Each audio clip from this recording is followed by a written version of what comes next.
Good morning and welcome to another podcast of Iconic Freedom, The Formula. We are talking about setting standards for accountability and responsibility in this journey of personal development. Let each care for self and all will be cared for. So today I wanted to kind of explore something. I put this post on Facebook that said, good, bad, right, wrong. These are subjective. And then I also said that morality is subjective. And indeed, it actually is. I know this is kind of a reality that people don't like, or maybe they don't even like hearing or wanting to talk about. And if you're a person of religion, and in a sense, I am suggesting to you that if this is offensive to you, you may want to look at, well, why is it offensive to me, right? Because we say that we have freedom of religion in this country. That's true, but we also have freedom from religion, that you don't have to choose a religion. But oftentimes people have said to me, well, if you don't have religion, then how do you not kill people or steal? And it's like, wow. Okay, so two things to unpack from that. One is, actually a couple things. No law ever stopped a man from doing that which he was hell-bent on doing. If I need a law to stop me from doing something, then there's something going on inside of me that I need to examine. Because truly, the simplicity of this, do no harm, own your choices. I mean, it really doesn't get any easier than that. Do no harm to anyone in your life, in your universe, your kids, your partner, your wife, your husband, whoever, and own your choices. And owning your choices, from listening to this podcast, is all about accountability. If you're able to own your choices and you're able to respond to those choices, what else actually is there, right? I mean, if you're looking for ease and comfort in your life, and at one point I used to say that, this was a really good way to, argue with liberals. But what I came to understand over the decades is there is no argument or debate with liberals, because these people, they have a mental illness. I'm sorry to say, but these people are a very undeveloped species. What kind of a species would kill their own, right? It's kind of incredible to hear over the years how they have just escalated and escalated and escalated. But this idea of right or wrong, good or bad, so examine for yourself, what exactly is good or bad, right or wrong in your world? And when you think about it, it's your own internal authority that's making that decision. And I've talked about that before, that we've got a society that has brainwashed us into completely forgetting about the internal authority and doing nothing but listening to everybody outside of them. And, it's one thing to maybe chat with a friend or somebody that you confide in, that you have some confidence or you're comfortable with. But the reality is that it all comes down to you owning your choices. It doesn't matter what other people tell you, even people that tell you what to do. You still make the choice to do it. Don't confuse a difficult choice with no choice at all, because you always have a choice. Even in the worst of circumstances, you always have a choice, and you have to take ownership of that. If you couple that with the idea of do no harm, the beauty and the simplicity of that, your life unfolds so differently. And if you walk around your day and you're thinking of those two statements and you're acting on those two statements, you will drive your integrity, you will drive your character, you will build those qualities that you want to build for yourself, you will enjoy things in ways that you never enjoyed them before.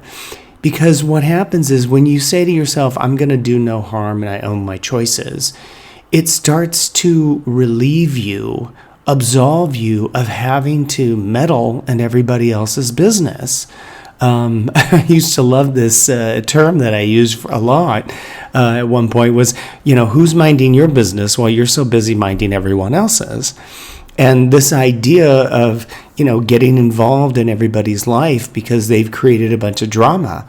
What would your life be like if you just stood back, stepped back, and you stopped getting involved? Sure, if you want to sit there and listen, you can. But as you listen, you observe the people that are in your universe. And you ask yourself, do these people enrich my life? Are these people that are living by the principles of owning my choices and I do no harm? And if they are, great. But if they're not, then the question that I have to you is, what is going on in your world internally that you would want to keep such people in your life? I don't know what that answer is for you, right? Because it's your internal authority that knows what's best for itself. Now, whatever is what's best for you, it could be a moving target. And the hint is that it's not could, it is. It's a moving target. Because as you get more information, as you endeavor this path of self-development, that's all going to change for you. And that's great because you have more information. You're able to make choices of quality for yourself. Whatever that quality is, that standard that you decide that you want to set for yourself.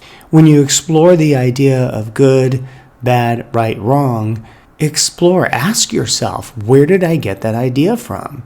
I've mentioned before on this podcast that I had my epiphany when I was in New York in 2000 and I think it was 6 or 7.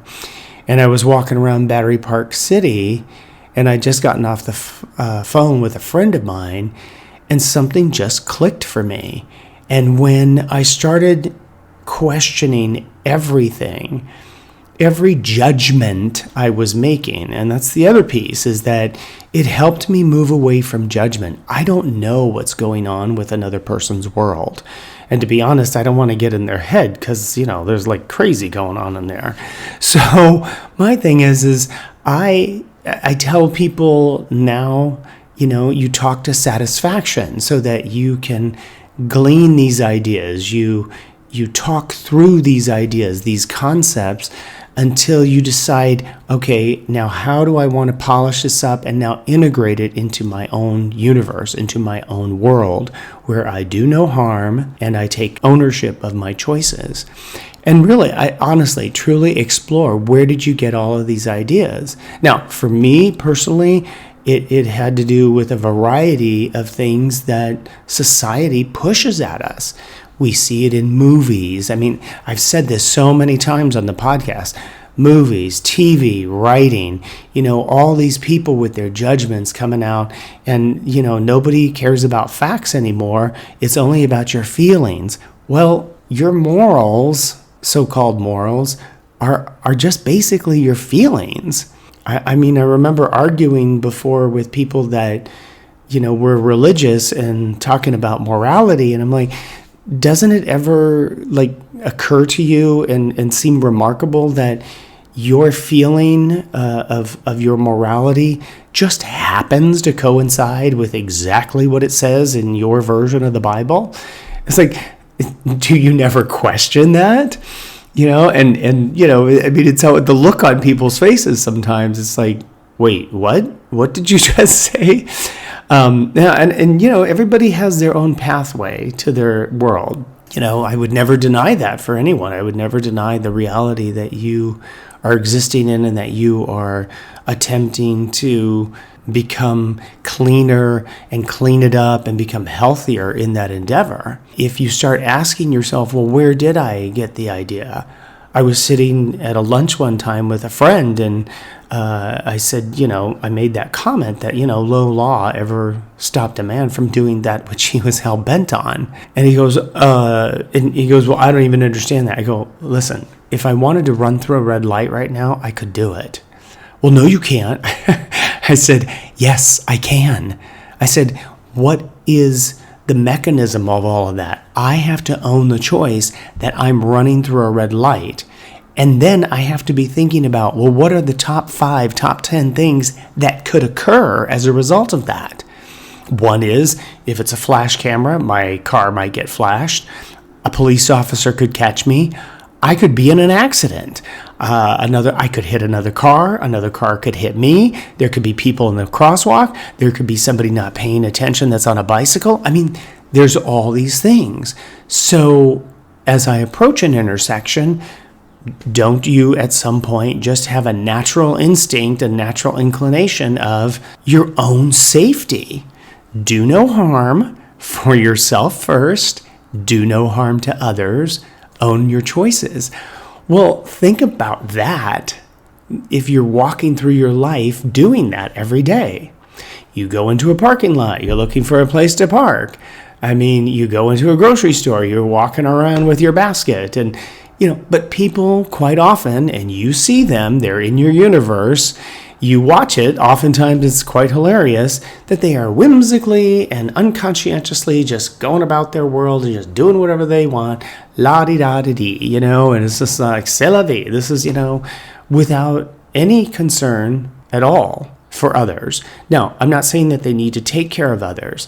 When they're behaving in ways that are harming other people, potentially harming other people in that sense, and they're not taking ownership of their choices, well, then there's something that's off about that, right? They're not choosing correctly because they have no regard.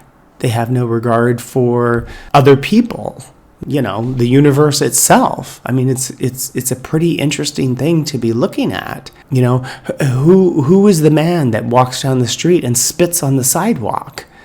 Instead of spitting in the grass, he's sitting there with his chew in his mouth, and which is that's your choice. You do what you wish, but the fact that you wouldn't manage that differently, and yet you do that in public in such a way that now there are people walking in that area.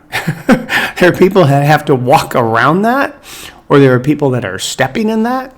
So. I mean, it seems like a small thing. I used to know somebody that did chew, and it was just always fascinating to me that he didn't seem to have a care about when and where that spit would go.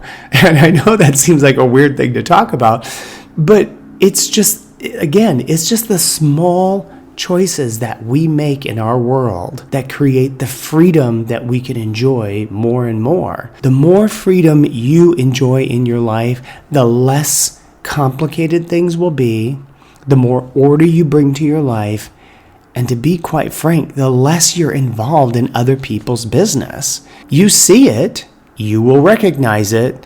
It's like I said last week in the podcast that, you know what? Now I'm in your head. Now you can't get out of it.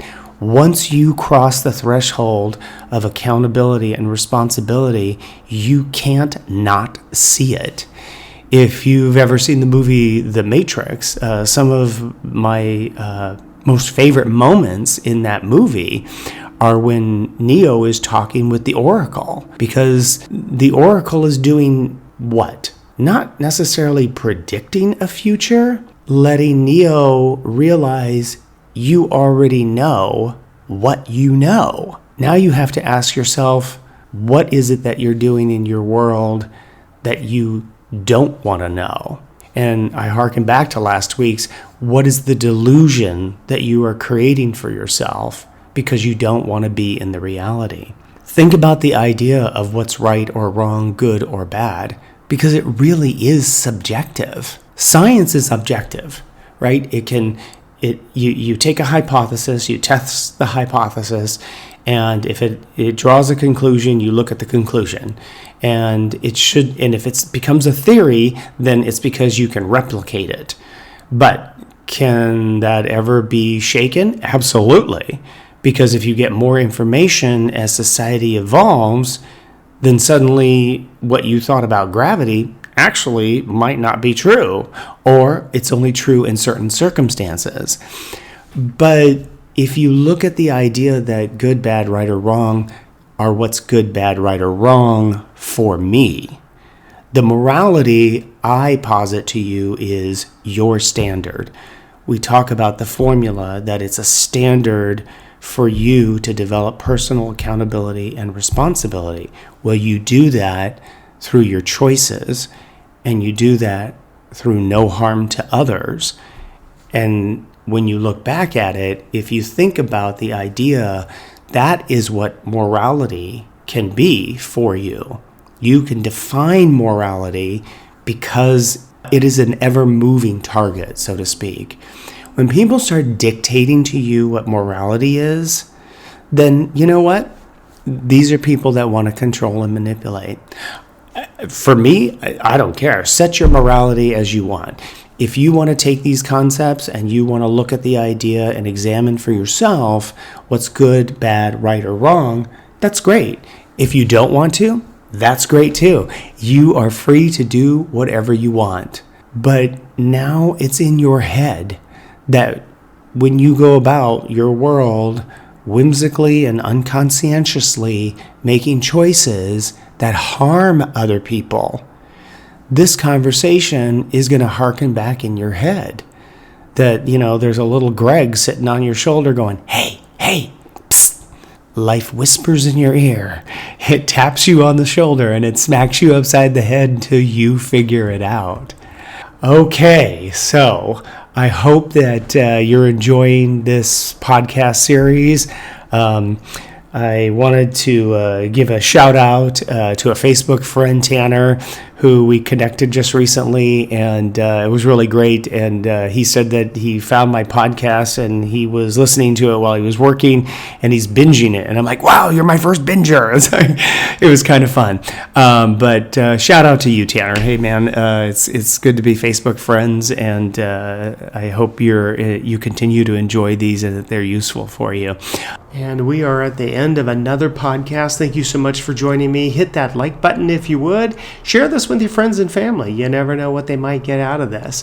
If you'd like to subscribe, feel free to do so. You can do that on the website, link down below. My email is there, so if you have a situation that you'd like me to cover on the podcast, that would be awesome. I'd be happy to do that. Send me an email. And if you'd like to be interviewed and tell your story about accountability and responsibility, send me an email.